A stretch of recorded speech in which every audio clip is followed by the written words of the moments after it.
welcome back to the Covey Wellness Center podcast. We are excited to pick up on our conversation from last time. I've got Nadera here with me again to talk about the 7 types of rest and what restorative self-care is all about.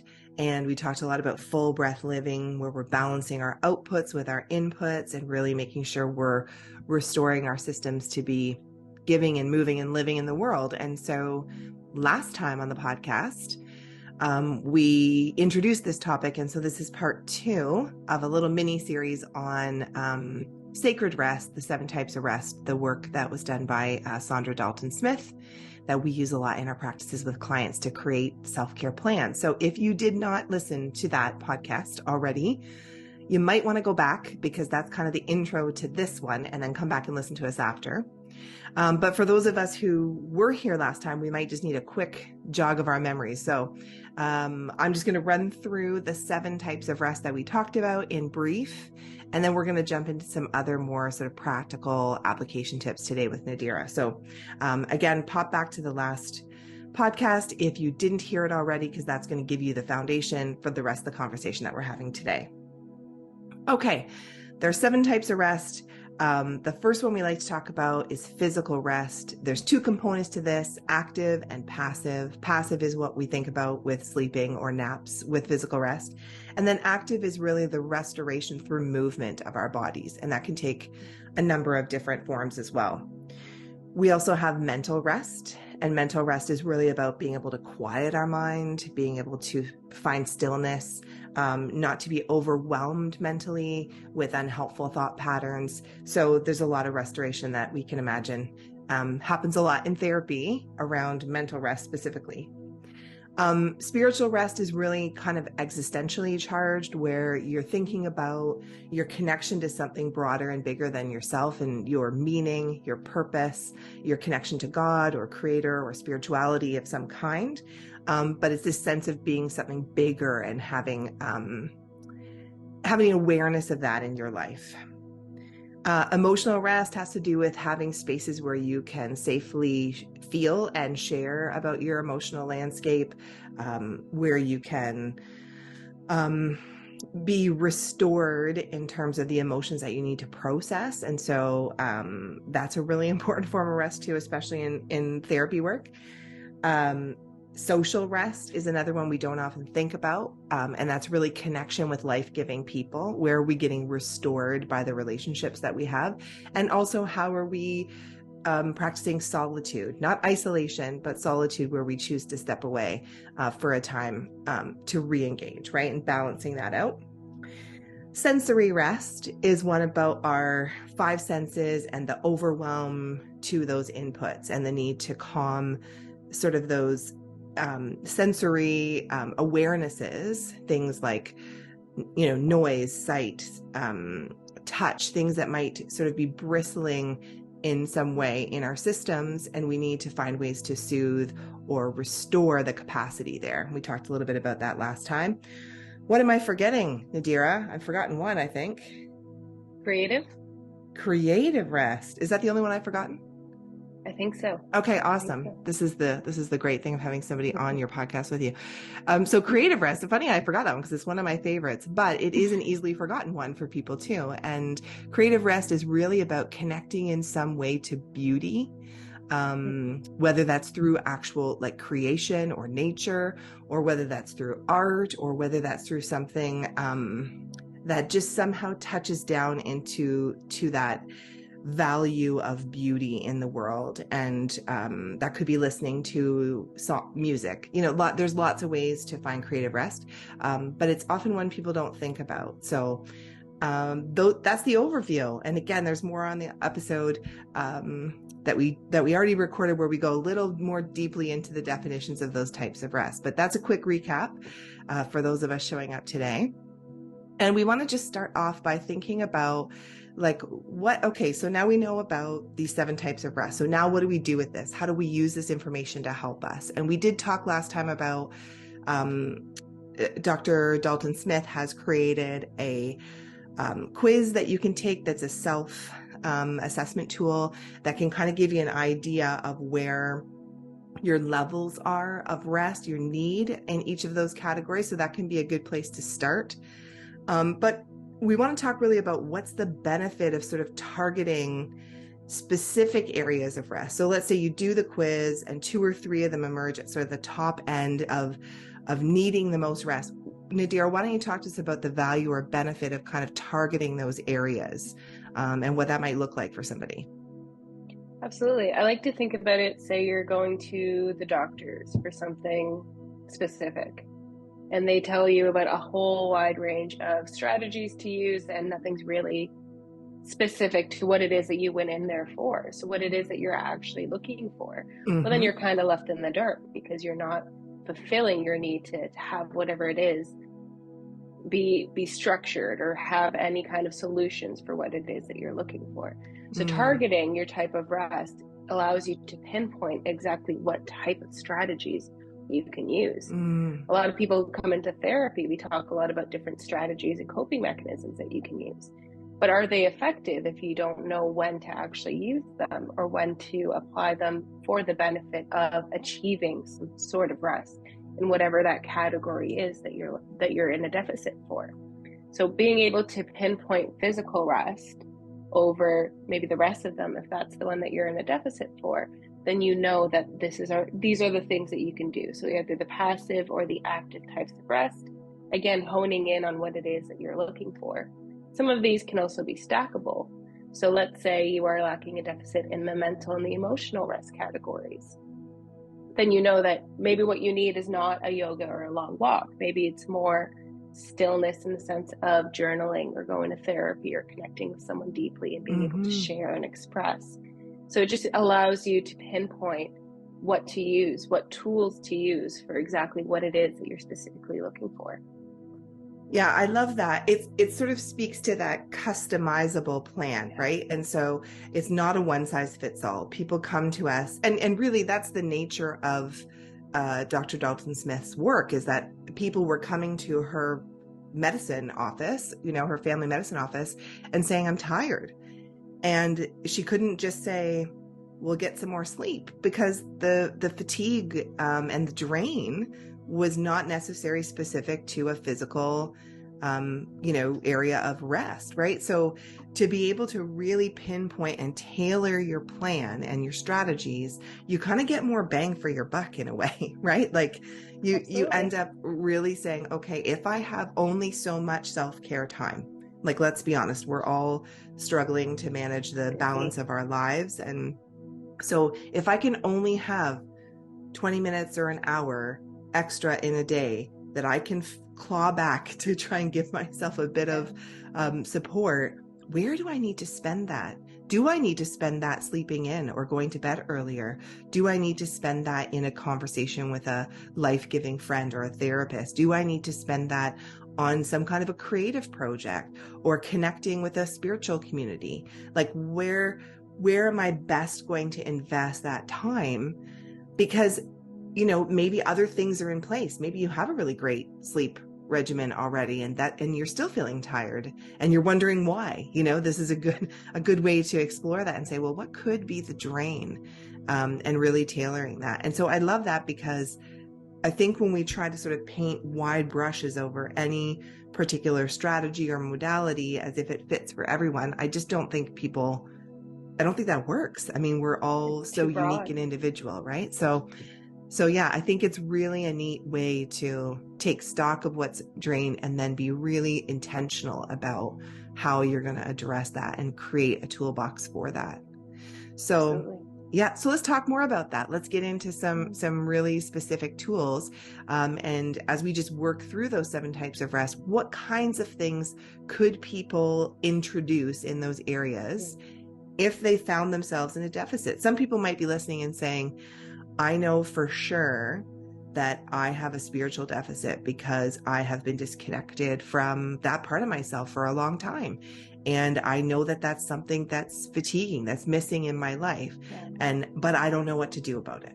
So we don't have to start with that example, Yeah. but let's just give people some really practical, here's some things to think about as you're building out your own restorative self-care plan. So where do you want to start, Absolutely. Nadera? Well, I think, I mean, even if looking at somebody who may be coming in distress, a certain level of distress, whatever Mm-hmm. that may be, you're not going to have the motivation to try multiple strategies, right? Oh, You're so true. probably going to work up the motivation to try one or two. And so that one or two strategies, you want it to really be effective, or you're not going to Mm, have the motivation to keep trialing and error multiple things. So let's say it's physical rest. I mean, breaking it up into the two categories, the active, so your body with movement, your ability to restore with movement, or the passive. The passive is the sleeping, the napping. It could even be just sitting on the couch at the end of the night and just letting your body still. That can be very effective to somebody who may be moving around all the time and their body is just fighting for that stillness. mm-hmm. Somebody who may need the active rest category is somebody who looks for yoga, maybe going for a walk. So it's not necessarily the high intensity exercise, but it's kind of the restoration from the high intensity exercise while keeping your body moving. Mm-hmm. So one of our therapists here, Jennifer, always tells me that movement is liquid. Your body needs that movement to Mm-hmm. be able to recover from high intensity exercises. Yeah. The other thing that comes to mind in terms of the physical rest is your physical ergonomics of your workstation. Mm, So is your seat set up so that your back is in a comfortable position? Are you sitting down all day on a seat that's not comfortable, and then you're mm-hmm. feeling that tension, that pain within your Mm-hmm. muscles? Yep. It could be anything like even the flooring, right? Are you wearing comfortable shoes or something with a good insole that your feet are not pressing against the floor, especially when you're feeling anxious or tense? We tend to press forward into the ground to just find a way to ground ourselves. So even how you position different areas of your body and your seating position, your ability to be comfortable, that all falls into your physical rest and how you're able to Mm. restore your body.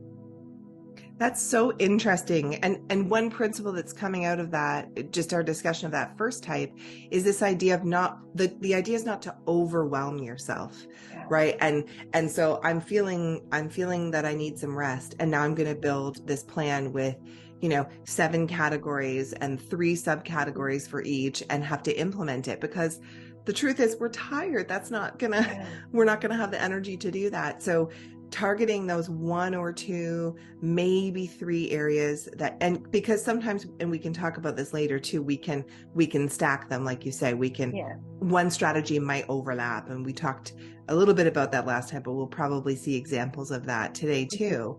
But you want to think about something that's like reasonable that you can actually implement and be consistent with, that's not going to just be another overwhelming thing that's causing you distress, right? So being mindful of that. You probably want to have all of those areas supported, right? All of these 7 types of rest. We do need all of them, but you may not want to be building out a plan for everything because that's going to be too much. So take it sort of one target area at a time, build some momentum, kind of like you would with habits, just introducing one new Absolutely. piece. And then as that has some momentum, keep rolling. So that's a good principle with Mm-hmm. physical rest. And I like your points about, the ergonomics and like the other Yeah. strains on our physical body. Stretching is so important Yeah. as a way of releasing some of that tension. And that could be a huge part of a physical rest Yeah. program, right? Whether that's through Absolutely. yoga or just, your own sort of regimen of stretches that feel like they're targeting those areas. So yeah, that's awesome. Okay, what's the next one? So the next one is your mental rest. And so mental rest is really your ability to find ways to still your mental capacity, your cognitive capacity, be able to tease out all the overwhelming clusters of thoughts that you might have. So this can come through with meditation, being Mm-hmm. able to just slow and calmly still yourself and be able to focus your mind on one area. Mm-hmm. Scheduling breaks. I mean, sometimes we put so much into our calendars to try and get so much accomplished. So scheduling a break, and we've talked about it in a sense of white space and not necessarily Yeah. putting a break and expecting to do something out of that break, but scheduling that break and just taking it as a moment to just still and just Mm-hmm. take that moment to slow down. Mm-hmm. Journaling. Journaling is that outlet for you to release your thoughts. and be able to put them somewhere so they're not all jumbled up. I hear people talk about their thoughts as like a ball of yarn that's all jumbled up and they can't tease out where's the beginning of the thread. So journaling, start somewhere and see where it leads you. And sometimes it's prompts that people need to be able to create that journal. Sometimes it's that free writing where you just unleash your thoughts onto the paper. And then after that, it just feels like you're lighter. Yeah, I think journaling is one of those things that can overlap with spiritual category, but definitely the emotional category as well, because it's a container for those thoughts and feelings that need to be expressed sometimes. And I would say when you are looking for that mental rest, what you want to be able to do is empty out those thoughts. And then because you've done that, as in a journaling exercise, for example, then you can take that moment of stillness, right? Yeah. So because we want to get away from it being constant activity, we want to be, okay, now my mind isn't racing anymore and I can just pause. And so what's coming to mind for me actually in this moment, which will tie in with a few things, is the strategy that I use for people who are looking for spiritual connection. I just call it the prayer walk. And ultimately what it is someone leaves from, if they're feeling overwhelmed by emotions, thoughts, physical stress or whatever, and they need to shift something. The idea is that you take a walk from wherever your starting point is and you walk away from that point. So if you're starting at your home, you walk in a direction that's moving away from that point. And all the while that you're moving away, you sort of empty out all of that, whether it's verbally or through prayer or just through processing. You could do this as a joint venture with a friend and have this verbal sort of container for that. But the idea is, as you move away from that home spot, you're emptying out your thoughts and your feelings and things that need to be released, and you're releasing them. And when you feel like you've emptied out, that's the point that you pivot and you turn around to return to that home-based point. And so there's this physical marker of that, it allows that processing spiritually, mentally, emotionally. And then the idea on the way back is that you just put yourself in a position to receive, to do some breath work, to take in the nature as a restorative piece around you if you're able to walk in that kind of a setting, to listen to God or to your soul or to that sense of self, that inner voice, and to try and reconnect with that in a way that's still, right? And I think it's good to follow. The reason that's coming to mind is we need those emptying times, but we need to follow with also that inhale breath, what's refilling, and really being in that stillness, in that restorative part of that. So not to miss that when we're working on rest. Obviously we might have to do some things to prepare, and then we can enter into that quiet stillness, breath work, prayer work that we're looking for. Yeah. And that breath work is really like a switch for your brain. It allows you to just take that inhale, and then it starts to slow down your thought processing. It starts to slow down even any tension that you're feeling and you're holding up. But it also creates kind of an environment where you're reminding yourself of, okay, I have control. I am okay. Yeah. Everywhere. Physiologically, your body gets that message when you slow down and do deep breathing. So we return to that safety, to that present moment.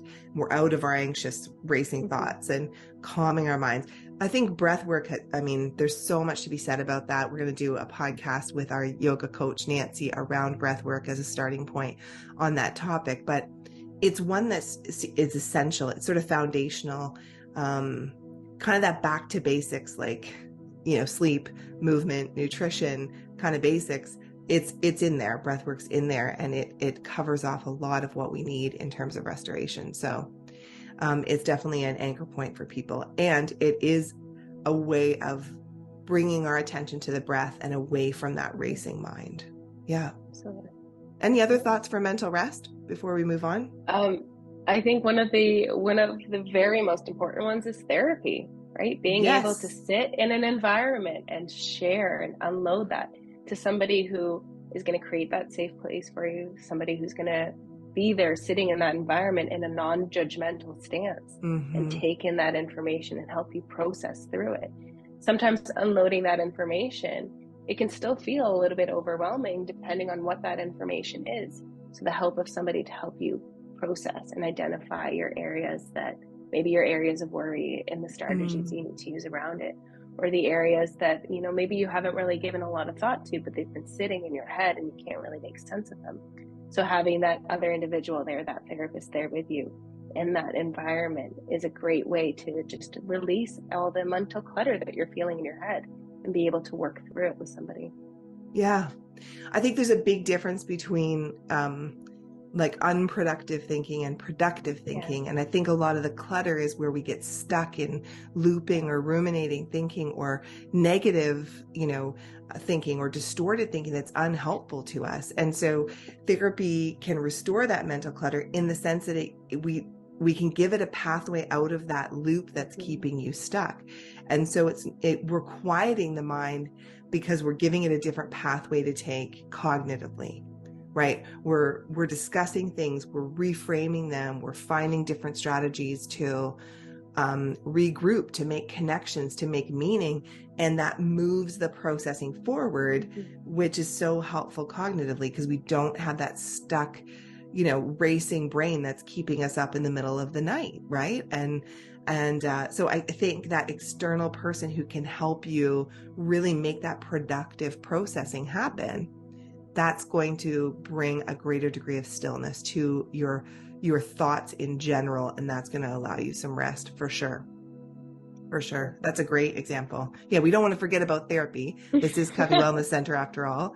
And of course, we're big proponents of therapy for everyone. So we will definitely give that a shout out in our podcast. Okay, what do we want to tackle next? So next I have social, and social is a big one because we all experience it in our day-to-day. I mean, whether you're with your families, whether you're going to work, whether you're at school or an event, whatever it may be, you're surrounded by people, and we should be. Our natural inclination is to connect with people and be able to share with people. But sometimes that can be a lot. And so one of the big components of social rest is also your ability to set boundaries and say no. Recognize when you need to step away. And within doing that, it's not necessarily that you don't want the rest, but more so that you need to step away from the social interactions to restore yourself so that next time you walk into a social interaction, you're feeling like you're engaged, like you're present, like you're able to connect and share. You're maybe not holding back or censoring yourself. Now, another part of that is being able to create barriers.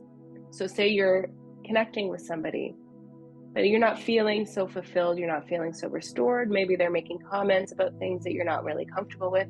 Your ability to set barriers around that.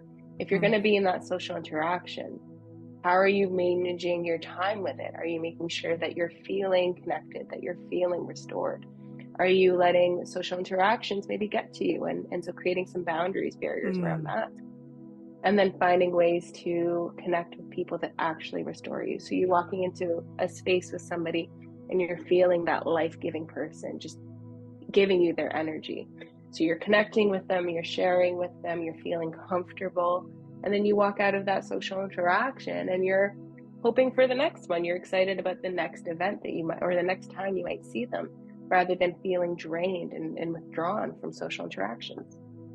Yeah, it's interesting, creating an awareness around how your engagement or lack of engagement with your social world is affecting you. This is a really complex topic in some ways because our lives are so made up of relationships, and we have so many different types of relationships that we have to navigate, and they're often actually a source of tremendous strain and pain, and at the same time some of the best parts of our lives. And so that's something we often talk about in therapy as well, is just how do we understand our relationships? How do we navigate them with boundaries, like you say? How do we know what we need? And this might have to do with your degree of extroversion or introversion, right? You might feel much more depleted stepping away from people if you're an extrovert in a quicker amount of time, right? You might need to re-engage with people or have more time with people to get that balanced full breath living feel to that and get the restoration, because you're more restored by being with life-giving people. Whereas introverts might have to withdraw a little bit more and be a little bit more boundaried because of how that interaction helps with them, but they have the danger of being too withdrawn or too isolated. And so they have to recognize as well when they need to have those key people as part of it. So again, it goes back to that one size does not fit all, right? We look at the unique circumstances of the people we're working with to build these plans, and you know yourself well. Am I an introvert? Am I an extrovert?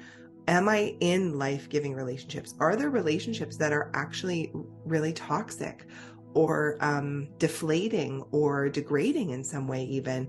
Do I need to put some boundaries around that? Are there some steps I need to take to protect my rest in the social aspects of my life? And that might be more engagement or less engagement or different people. It really depends on your unique situation.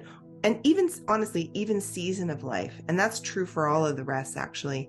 Some types of rest you need more of in different seasons. Like, maybe when you have young kids at home, you're not going to get a lot of physical rest because you've got babies getting up in the middle of the night. And that's maybe not a realistic thing that you can change. You can maybe decide to nap when they nap and things like that. But there's some limitations to that stage of life, that season in your life where you might need to bolster your rest is talking to other moms, right? Having that social connection to life, giving other people in that stage, that validation. So living within your season is going to also impact what type of rest you need and which things can rise to the surface and what you can be intentional about. So yeah, there's a lot to that social question. And we're going to do some more podcasts too on boundaries and things like that coming up. So we'll go into more of the relationship space. All right, let's move to the next one. So the next one is spiritual. So spiritual, really that existential element of it. It can be prayer. I mean, it can be as simple as just reciting a prayer, and it could be something as, taking it away from religion, recognizing your values. Mm-hmm. What is your values? What is it? What makes you you? Are you able to identify that in yourself? Mm-hmm. If you're able to identify that, then are you able to identify areas that you're living within that? Are you able to be authentic to what those values are? Or is it the opposite? Are you recognizing that you're maybe depleted in one area of your values, and that's creating a lot of maybe a crisis in identifying who you are and what you connect with, what you align with? So when we talk about values, it's really finding the way to align what those values are with your day-to-day living. If you're able to align that with your day-to-day living, then you're living in a restful spiritual state. You're feeling more connected to who you are as a person in regards to what you're doing or your output to the world. But if you're not able to live in alignment with your values, what is creating that? What is creating that barrier or that shift? And then it's maybe re-looking at those values and seeing, are they still in alignment of who you are, or have they changed? Have they shifted? Which is totally fine. It's a very natural part of us just developing and going through different experiences, but being able to hone in on that and recognize that this is me, this is who I am, and this is my output to the world. This is how I want to live within my output to the world. Yeah, I love that. And a couple of things that come to mind for me under the spiritual category is even just cultivating curiosity. Like maybe you're somebody who is like, I don't think I have a spiritual side, or like, I don't even know what that means for me, or, what I don't know how to pray, or I don't even know if prayer is something that resonates for me. And certainly these are all really good questions, but I think part of that is just saying, okay, honoring this part of myself that I don't understand a lot about. And maybe I want to connect with some ways that I can explore that I can ask questions. Maybe I want to join a group of some kind, to explore that, to learn about that in whatever, pathways are available to you that feel like a good next step. And so thinking about it just as a possibility, the restoration could come just from honoring a spiritual side of yourself and looking to connect with that in some meaningful way. And it doesn't mean that you actually have to necessarily have spiritual practices in place. You can just have a curiosity about that part of yourself. And the other thing is, of course, tying that in with a social rest, you can, if you're joining a group to discuss spiritual things or to pray together or to meditate or whatever it is, that can be one of those intersections of a few different types of rest, right? You're getting that community support, and you're getting those existential questions and meaning making questions. You're able to explore them in a safe way, right? And that can also tie into, of course, emotions, and those kinds of things can be really hitting a lot of these different types of rest. But yeah, you don't have to have anything figured out or neatly in a box around the spiritual rest, right? You just need to honor that this is a part of yourself that may be in need of some restoration.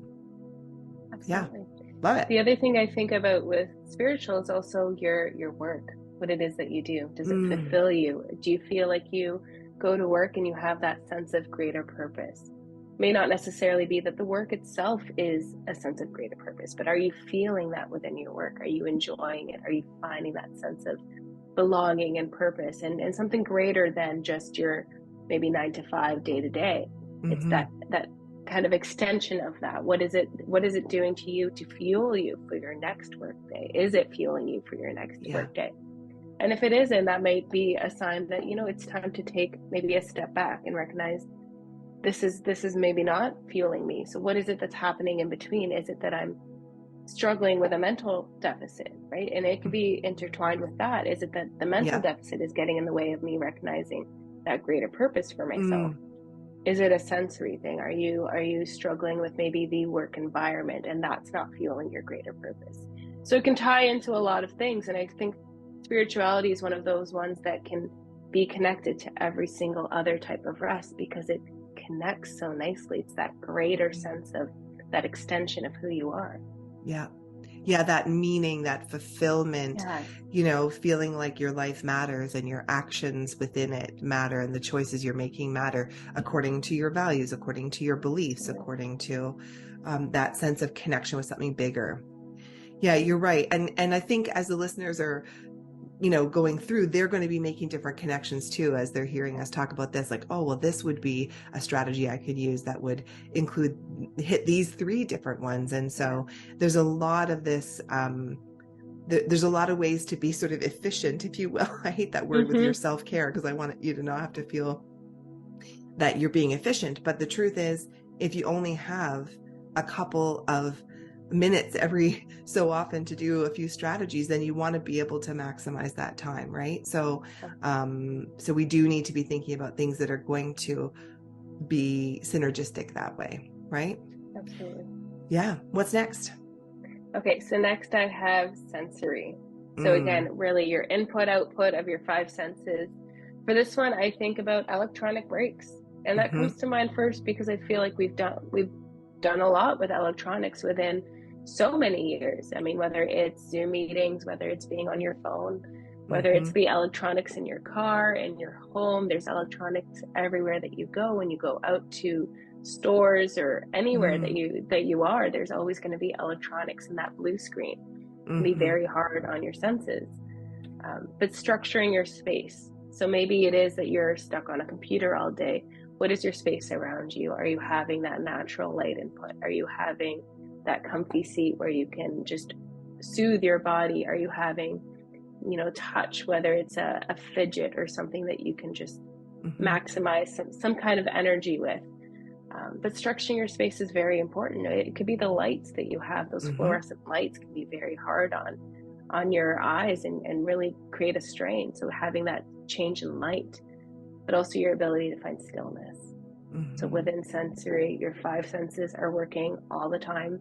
They're always on overdrive. So the ability to find stillness. And sometimes that is driving home with no music. Sometimes that's sitting in the dark. Sometimes it's taking a bath and not having your phone with you, and maybe just having the candlelight in the corner to create some kind of light. It's really your ability to find stillness with all your senses. Right. Yeah, the words that are coming to mind are like calming and soothing, because it's sort of when our sensory overload is there, when we're really lacking in rest in this area, we have too much input coming in. I think of like a computer that's got a bunch of tabs open, and it just starts to fritz, right? Like you can imagine those cartoons where the computer has all these tabs open, then you've got these little squiggly lines going out. It's like, I'm overloaded, right? I can't, my operating system can't handle it. That's kind of our sensory piece, right? We've got too much. And we were talking a bit last time about how we can see this in settings where people might have, like, be in construction settings where there's a lot of noise. They're going to need a lot more sensory rest, where their home is really a sanctuary and there's a lot of quiet. And it's not even always cutting out noise entirely or cutting out things visually. It's switching to things that are soothing, right? So I even think of something like, moving from blue screens to, we can take a break by closing our eyes and doing some breath work and literally just resting. I remember my dad saying, when he was like, I don't know, when I was a kid, he would say, I'm just resting my eyes. And I thought that was the most ridiculous thing. Like, I'm like, resting your eyes, like either you're sleeping or not. Like as a kid, I thought, this is ridiculous. But now I can see how resting your eyes is actually a form of self-care, right? Just closing and taking that input out. I'm just not taking things in for a little bit and creating some stillness. But it could also be moving away from a green screen to an outdoor space and taking in a sunset or a forest, right? And giving our eyes something different that's soothing in a different way. So there's, and even the sound piece, it could be using soothing music. So not necessarily quiet, but switching how that's being perceived. And so it's that combination of again, figuring out what it is that works for you. I had a client I worked with specifically around this, and we didn't even realize how much the sensory input was affecting her. She is a highly sensitive person. And I don't know if you've heard that term before, of course, Nadera, but a lot of people might not be familiar with that, but there's actually an assessment you can do, and there's a book all about it. And it's for people who actually probably have a hypersensitivity to sensory input. And so they're often very depleted in this area. So having clothes that feel soothing to them, having a room where in her office, she shut off her fluorescent lighting entirely, put different lamps in. She brought a diffuser in for soothing essential oils that she could diffuse. She brought a blanket in, so when she was working, she could have that softness in her lap or around her while she was working on her computer. Like, just thinking, what are the inputs through those sensory capacities, and how am I taking care of those and not having them be on overload? Absolutely. And we mentioned last time that this with sensory rest, you typically wake up feeling okay because you haven't had a lot of input yet. But as your day goes on, it's being mindful and being aware of how much input you are taking in. You're only going to get to a certain point where you're going to feel like you're in overdrive. So if you're aware throughout your day, you're able to replenish little moments of sensory breaks and rest so that you don't get into that overdrive. Yeah. That's a great point. And I think creating awareness about how things are affecting us is always a good practice. Paying attention to how we're beginning to feel depleted and how we might be able to respond to that, even in the ebbs and flows of our days. Whether it's sensory input or other, just checking in and seeing and trying to, I always say, pay attention and then attend to what you're noticing, right? So we can do that with this lens of these 7 types of rest. Okay, where do we leave off here? So we've got 2 more. So next we have emotional. And for this one, I'm going to go right back to therapy, because you need that ability to connect with somebody and have that authentic connection. So that connection where you're sharing in its entirety. So that authenticity, that honesty, you're able to get that off your chest. You're able to identify what it is that you are feeling. What are the emotions? I like to bring in the feelings wheel quite often. Whether you're using it to journal, whether you're using it to figure out what you're feeling, it's something that gives you just gives you a little bit of structure to be able to identify and pinpoint.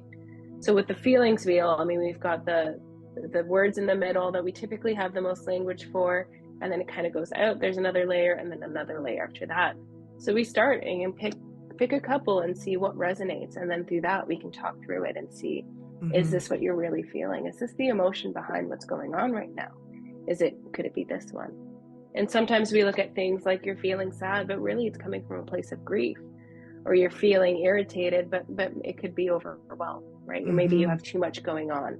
Maybe you're feeling, you pick out happy, but really what you're feeling is inspired. You've got this creative Mm-hmm. energy going and it's really fueling you. So being able to identify what's going on for you, being able to pinpoint what are your emotions, what are the feelings, and share them in their authenticity is very important. Mm-hmm. Bringing language to that too. Like we love the feelings wheel and other tools, because for a lot of people, they feel out of touch with their feelings. Yeah. And part of restorative care around your feelings is maybe feeling them, Yeah. and bringing them to the surface a little bit, to actually sit with them and value them. A lot of people tamp down their feelings or repress their feelings or don't understand their feelings or how they might be motivating what they're going through. And so, therapy can really help with that process of reconnecting with your feelings, of honoring them. Yeah. For some people, if I say you need to welcome your feelings, they're just going to feel, oh my goodness, like that's ridiculous. I don't want to do that. And that's probably a sign that you need some emotional rest, because your ability to connect with your emotions, to name them, to have language, to express them, to make space to feel them, it's been depleted. And that might be, there's so many reasons why that might be. But a therapist can really help you gently create safety for some of that processing. And I think journaling, as we mentioned before, is a great self-directed way to express emotion. And just to be able to have those moments of being curious about what you are feeling, trying to find language, trying to give yourself permission to actually go through the feelings that are emerging. So it's important for sure. Absolutely. And also the power to share that with somebody. So are you Mm-hmm. able to share that with somebody? So let's Mm-hmm. say you come home from work and your spouse or partner or family member asks you how you were, and you just say okay or fine.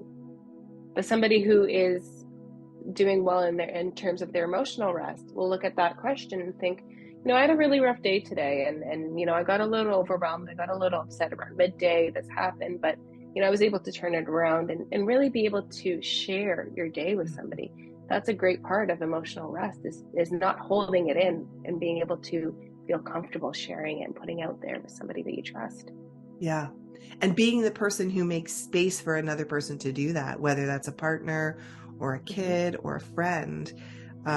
We all know people like that who are wonderful spaces for us. And we're so thankful for them in our lives, because they make space for us to say the things that need to be said, to feel those things.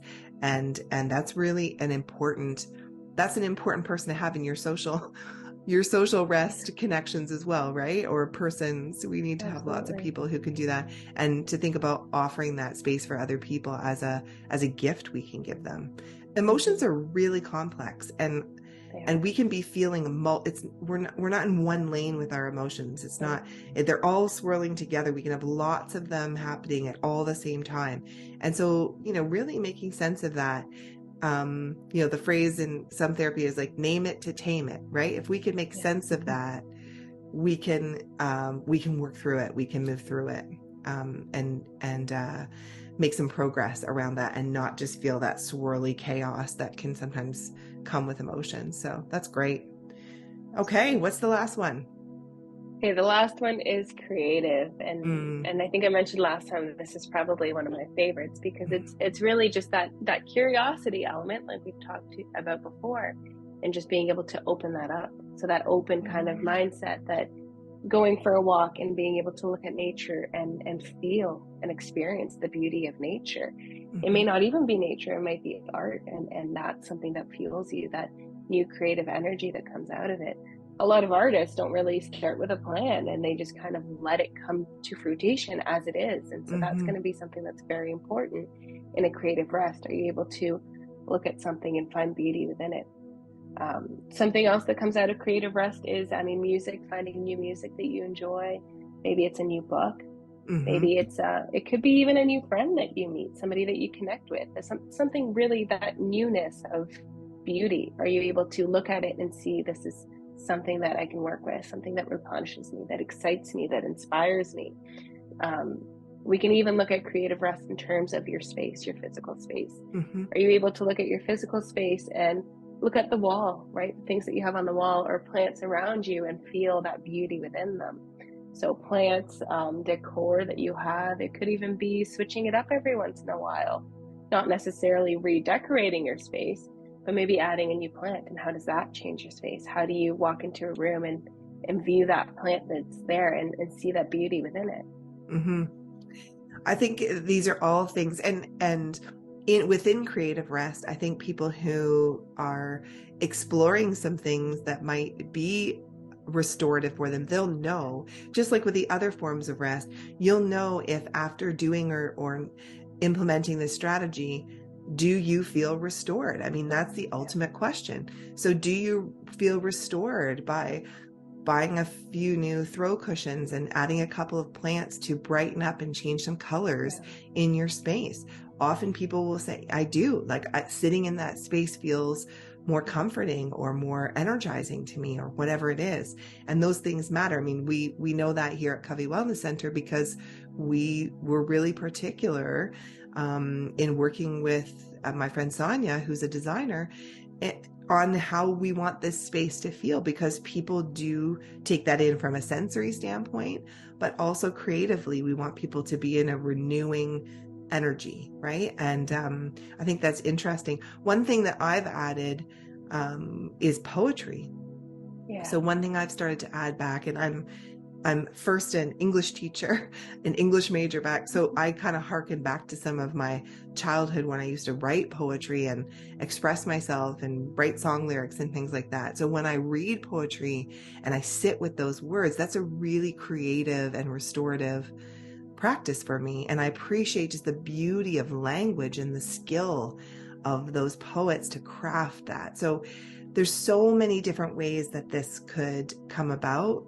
But the big question with all of these, as you're trying strategies and figuring out what's going to work for you, is really taking stock and saying, okay, if I go on that walk with that friend and I return, is my energy, my clarity, my sense of connection, my sense of calm, is that different from when I left to go and implement that strategy, right? So I think if we start to pay attention, we will intuitively know, as we try some things, what's working for us and what is really giving us back that inhale, that full breath, to restore what is in a deficit.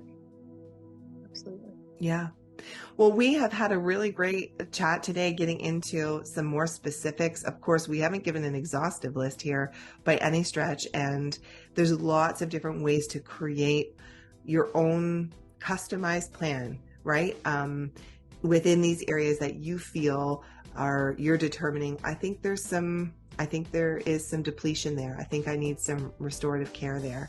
And so I would encourage you to do that. And if you are really feeling like you're struggling with this and you want to try and really work through some of the things, and you're recognizing that depletion, and you know you need to talk to somebody to get some emotional clarity, or to get that mind quieting, or to ask some existential questions, that's what we're here for at Covey Wellness Center. We're here to support people in their pursuit of well-being. And part of that is recognizing where you need some rest and where you need some support. And so Nadera and I and the team are happy to support people in this way and use this as one of the tools that we can do so. So please do share this and the previous part as well, if you know somebody who might really benefit from just having this lens to put on their lives at this point. Hopefully it's helpful to some people to create some self-care plans and to help them restore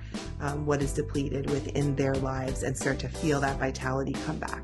So thanks again, Nadera, for your thoughts on this and for having this conversation with me. It's such a fun conversation for me. I love this topic, and I just find it so helpful for people. So I hope that this podcast gives us a little glimpse of that out into the world.